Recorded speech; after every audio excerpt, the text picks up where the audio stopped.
Hello, and welcome to the Kink Perspective. My name's Chris. I'm a psychotherapist and consultant. On today's show, I'm going to be doing things a little bit off script. Typically, when I do my podcasts, I read from something that I've put together over time. It usually takes me quite a few days to compile and then get all the information together. But lately on social media, I've been seeing the discussion yet again of consent and use of substances and or alcohol. So it's really kind of aggravated me a bit seeing this subject also since I've worked in law enforcement, even being in the military. We need to understand that in our community, consent represents, it's the central focus of what we do in part of all of the scenes and part of everything we interact when we interact with each other. It's consent.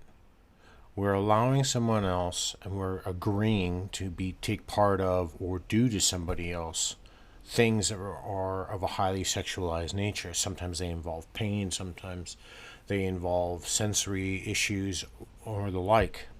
But the reality is that we need to be grounded.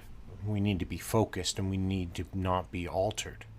And I will get into the effects a little bit later on of dopaminergic influence, meaning so our natural dopamine levels that go up when we're excited, and how our other like noradrenaline or epinephrine levels go up in our pain responses. I get all of these things and I've heard these arguments, but that's not what I want to start out with first.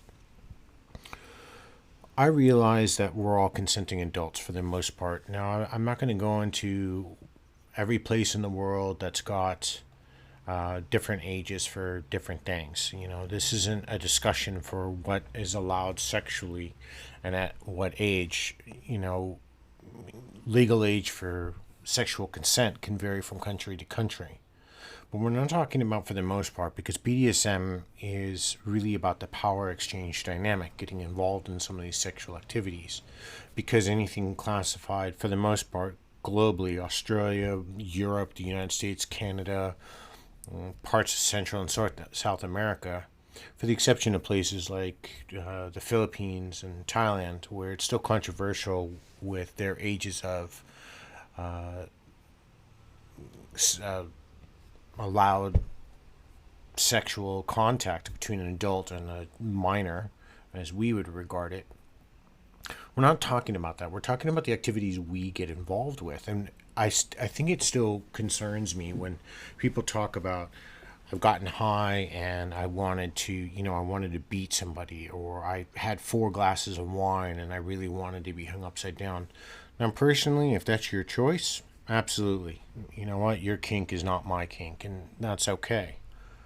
But it does come with an inherent factor of risk. Now, while alcohol or illicit substances raise our dopamine levels, usually anywhere from 2 to 10 times their normal limit, so it makes that pleasurable sense feel better. It also has another effect. And if you've ever had a sip of alcohol, or you've had a few too many drinks, or if you've partaken in something else that's not necessarily legal, you find that your inhibitions are completely lowered. Well, that's fine. But we're coming into a time now where, well, we've always been in this time where we've gone out, we've had a couple of drinks, and then we regretted what we've done afterwards. When you are under the influence of anything, the law has stipulated that you can't consent. Your mind is altered. Your inhibitions are drawn. So this isn't a question. This isn't about personal judgment. This isn't a slight against you and what you're doing. But the reality is, in places like the United States, like Canada, like New Zealand, like Spain, the UK, Australia, if you are under the influence of anything, even a little bit, you cannot consent. Now, that's just to sex. Now, we're talking about activities where there's people involving fire, breath play, people who are involved with impact, high impact, how about needles or cutting? So things that require precision, knowledge, focus.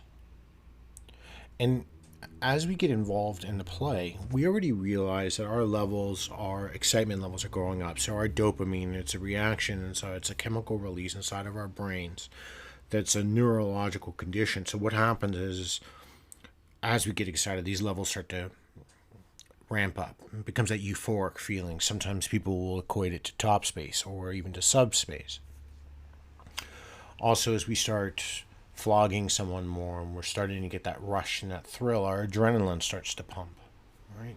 So already we're trying to maintain some of that control. Now, I have well, I was involved in a discussion yesterday where I didn't agree with what the post said, that it's a drug induced state that our own chemicals produce. Now, I will agree that it is, by definition, a drug induced state, but the only difference is that a drug induced state by a medical professional, we don't have any control over in ourselves. When that drug induced state is brought about by ourselves, we are in control. If we're being sexually aroused, if someone's being edged or denied orgasm, while that pressure, that build, those dopamine levels are starting to rise and we're getting more and more excited, anything can happen at any moment that instantly switches our mood off, right? Although our body may not have reacted cognitively, we've changed our mindset and we're allowed to say no. We're allowed to use that safe word or call out that color, whatever we've pre-negotiated. When you involve anything, any undue influence, alcohol or drugs, that ability is impaired. And the law says so. So to compare that what we do naturally is similar levels to what can happen while you're under the influence, that's a misnomer. It's not the same. I would argue it's far worse. The research shows that you can look up many of the things in scholarly articles where they talk about normal dopaminergic levels of excitement in a control group versus those who have had their dopamine levels raised through an inhibitor of some sort, alcohol, drugs, whatever. So the people on the non-control group, their levels were 10 times, 8 times in one study, higher than those in the control group. There's one here by Deborah Olowiski, who talks about sexual assaults facilitated by drugs and alcohol. And she gets into the article and this was published back in 2009. And in the article, she talks about not so much BDSM, but what happens when you're mixing alcohol and drugs and we're getting involved in things that our inhibitions would normally, if we weren't impaired, stop us from doing. So I wouldn't get into a car with somebody who's been drinking, right? Because alcohol, for example, let's start with that. Alcohol affects every person differently, 100%. I've known some people that were 4'10" and could outdrink me, and I'm 6 feet tall, but they're a seasoned drinker. Their tolerance level is far higher. That still doesn't mean if they've had 4 drinks that I'm going to get into a car with them. But quite conversely, because I don't drink that much anymore, not that I gave it up, I just don't really enjoy drinking. I know, for example, myself, if I have a beer or a glass of wine, I will feel the effects almost instantly. If I, at that point, am impaired, and in the law, obviously, in different countries, for example, in the United States, it's 0.08%. It may have been lower, but I remember it used to be 0.1 when I was a police officer, but now it's 0.08. I don't think it's any lower than that. In Australia, New Zealand, the UK, I think it's 250 micrograms of alcohol in your system, which is, the comparison is roughly the same. I can't remember if either one is lower. But the reality is there's an impairment there. That's somebody driving a 2-ton object down the road, right? Why would we not let somebody do that? Yet you want to put somebody in control of you, or somebody that's being controlled by you, that's under the influence.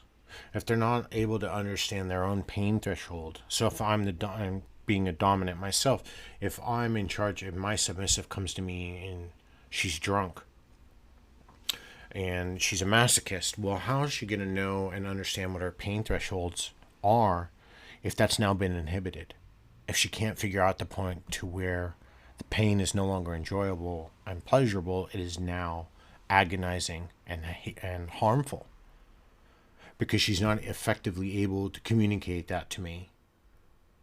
Her judgment has now been impaired. I continue to see these discussions like somehow we're justifying that these things should be allowed. Privately, if that's what you're going to do, that's what you're going to do. But I've been fortunate to have been to a lot of different dungeons and been to a lot of different play parties around the world. South Korea, the UK, Australia, New Zealand, quite a few places in the United States, New York, Atlanta, LA. Not one of the places I've ever participated in, especially publicly, has ever allowed alcohol or illegal drugs. At all. Because mistakes can happen and liabilities can happen, and because after the fact, someone may end up regretting what they did while they were under the influence. You'll notice I keep coming back to that phrase, under the influence, meaning they're not in charge of their own cognitive faculties any longer. And that's what anything while you're under the influence of something does. It impairs your cognitive ability to make a rational decision. Why this is constantly in question, I don't understand. Again, it's your choice to do so. And for me, I personally abstain from that. My play partners will abstain from that. I don't get involved with people who do drugs at all, period. It's been a stance since I was a very young man, 16 years old. Because that's not my life that I choose to be a part of. Your life, your choice, right? Your body, your choice. You want to put drugs into your body or booze into your body every week, that's your choice. I choose not to be around that. And I'm not condoning that. Or saying it should be ostracized. But when it comes to play, when it comes to the moment that we are involved in an interaction with someone else, we have to be very well aware of what we're doing. I wouldn't want to go to an exhibition of rope where the person who's in charge of teaching is under the influence. What if they do a mistie and somebody's getting hoisted up into the air and all of a sudden the rope wasn't tied properly? Now you have somebody who falls and's injured. Then what? All of these instances, yep, some of them that I'm talking about have happened. And they're going to continue to happen. Sexual assault happens. I read not too long ago a story on social media where someone was at an event and they were using something that was supposed to be for a display. They willingly consented to use it for display. However, there was multiple factors involved, including alcohol, but the party that was involved wasn't even in the same room. Through technology, this becomes a different discussion, abused that person's consent. So what ended up happening? Sexual assault happened. Not even through somebody, but through something inorganic. But it's still sexual assault. Whether they're going to go forward to the police or not, I don't know. How the police or the prosecution would pursue that, I don't know. Really don't know. I don't have that answer. Laws in this particular state, in this particular country, they're completely different. But we get involved in our activities, and it's already tough enough if we have a personal trauma that we're dealing with, if we suffer from depression, if we've never been involved in the activity, if we're brand new to the activity. If we're teaching others, there's an inherent amount of pressure to be on, to be right, to be correct. All of these different factors that when we get involved in BDSM activities, and I've talked about this to groups globally, that we need to be focused on what we're doing. This is why I tend to put together a script so it doesn't sound like I'm just kind of spouting off at the cuff. And in this particular podcast today, you're hearing me stop and contemplate a lot more because I'm not reading from anything like I genuinely do. And generally do. I was more fired up by this topic because I keep seeing this and it's somehow a justification because they'll do it in some other cross section of something similar to BDSM, so maybe we should bring that in. Well, for example, California, if you have any alcohol, if you have a sip of alcohol, if you have a hint of pot, you are under the influence, period, end of story. That is the law, statutory law. If you do anything,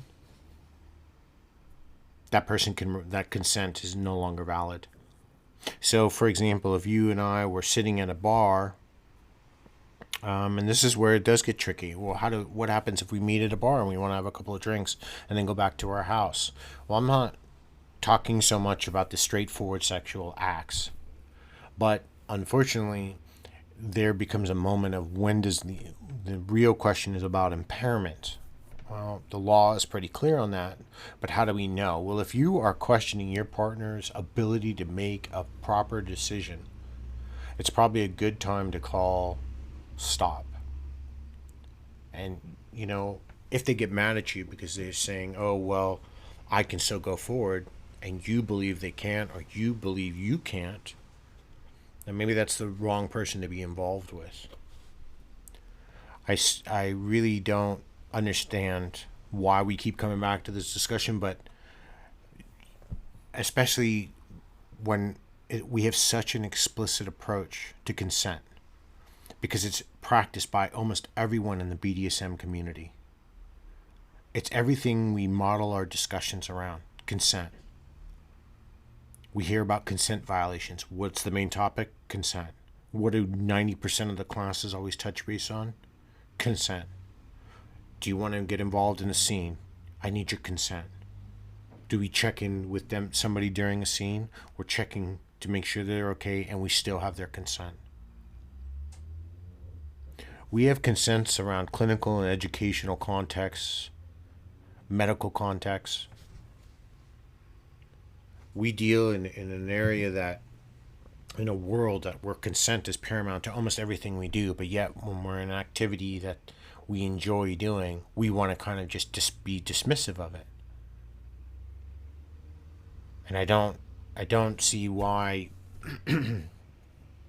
people in the community want to risk that. The community, I think, we used to be stigmatized 20 and 30 years ago, 40 years ago. Back in the 80s, there was all of these different groups fighting for their independence as far as their sexual freedoms and their sexual rights. I get that. But BDSM, we're still looked at, it's still classified as deviance acts, right? In psychology, when we're evaluating someone, it comes down to a paraphilic disorder, right?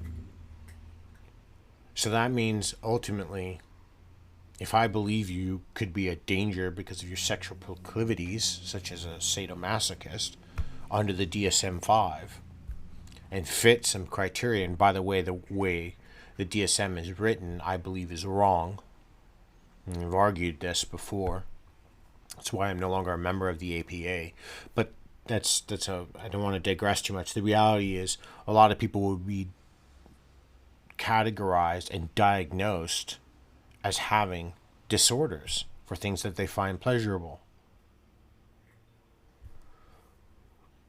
I don't want to stray too far on that topic. So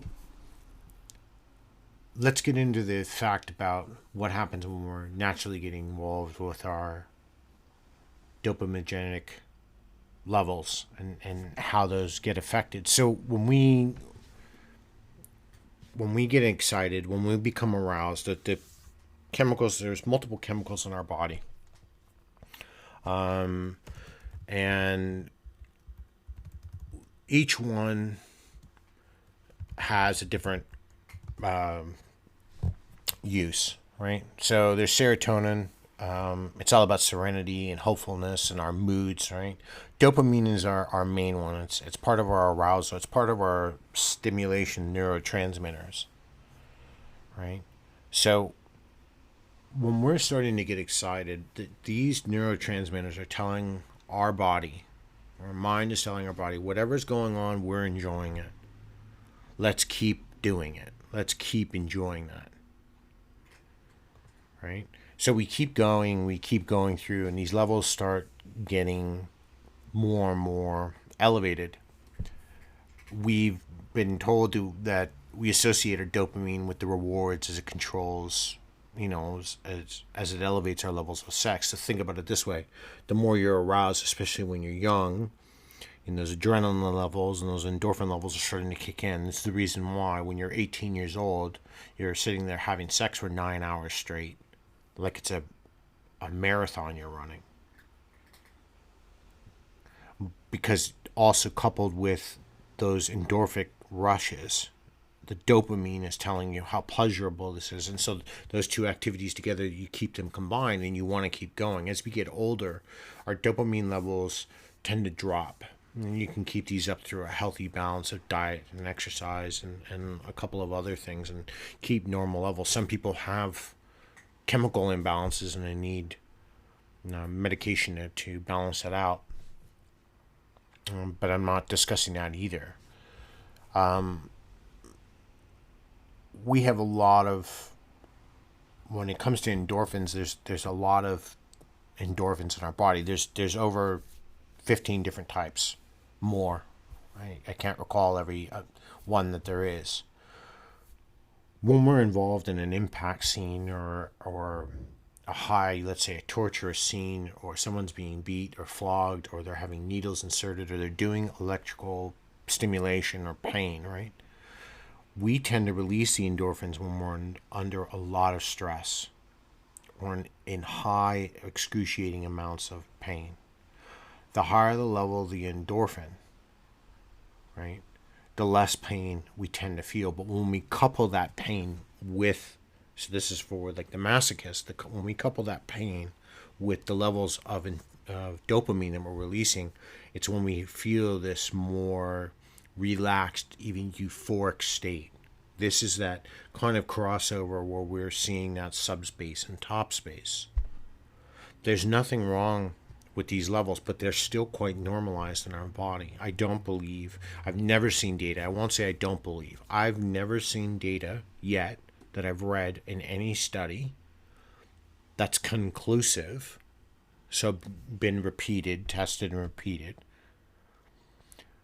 that conclusively says that your own body's neurochemical releases far outweigh the effects of being under the influence of alcohol or an illegal substance. So I don't know what's the answer here. What do we strive to get at? What's the bottom line? What's even the point of this cast today? Well, it's, for me, it's an aggravation point. I deal with a lot of my clients have been involved in trauma. Quite a few of those clients have been involved in sexual trauma. Some of my clients that come to me from the BDSM community have been involved in trauma of a sexual nature. More than half of those clients, somehow that was affected by something that they or their partners were under the influence of, and it impaired their judgment. I don't have as many hours counseling people as some other therapists, but I have enough to think, for me to personally believe and offer my own expertise into saying that if you do this, you are running a higher risk of something going wrong than something being right. And why do it? And what happens when something goes wrong? What's the exit strategy? What's the plan? These are the things we need to consider as a community. I know this is a contentious subject. I realize that. And I'm not saying the person who wrote their article is completely wrong. There's some parts of that article that I read that I agreed with. I don't agree with lumping in supporting documentation that actually doesn't support your point. You got to support your argument with foundation and data that backs up the things you're saying. You're not just randomly throwing it in there because it's got a couple of key phrases, and then the general populace is going to look at that and say, "Oh, pardon me." They're going to say, "Oh, well, it's coming from psychologyknowitall.com, and that's a reputable place, so I'm not going to bother even reading. I'm just going to take it word for word." Well, I've read some of these topics, and what they're lumping together didn't support their argument. I do encourage you to think about, if you're going to get involved in some type of scene and type of play at a private function, or just privately with yourself and your partner, and you want to have a glass of wine when you're at dinner, or you're both avid marijuana users, consider what could happen. Consider what could go wrong. Again, I'm not telling you no. It's your choice. We're all adults. But the problem is the after effects that we deal with psychologically, emotionally, and behaviorally when something goes wrong. And I personally would rather err on the side of caution. I've seen in my career as a police officer, I've seen in my career now as a therapist, what happens when things go wrong and the long-lasting effects, the road that people have to travel once something like this has gone wrong. And I just would leave you, is it worth it? Should this be one part of our community that really shouldn't be involved? Maybe I'm totally wrong. Maybe you don't think that this is a worthy subject of contention, and that's fair enough. You're going to still go out and have that six-pack, and then you're going to pick up your electric tennis ball shooter, and you're going to strap your favorite submissive down and shoot tennis balls at their head all day. Great. Do it safely. But just be prepared when something goes wrong. Because it's like playing Russian roulette.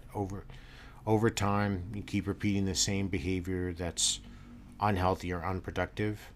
It becomes a matter of time before something goes wrong. It's just something to think about. Until next time, be safe, stay kinky.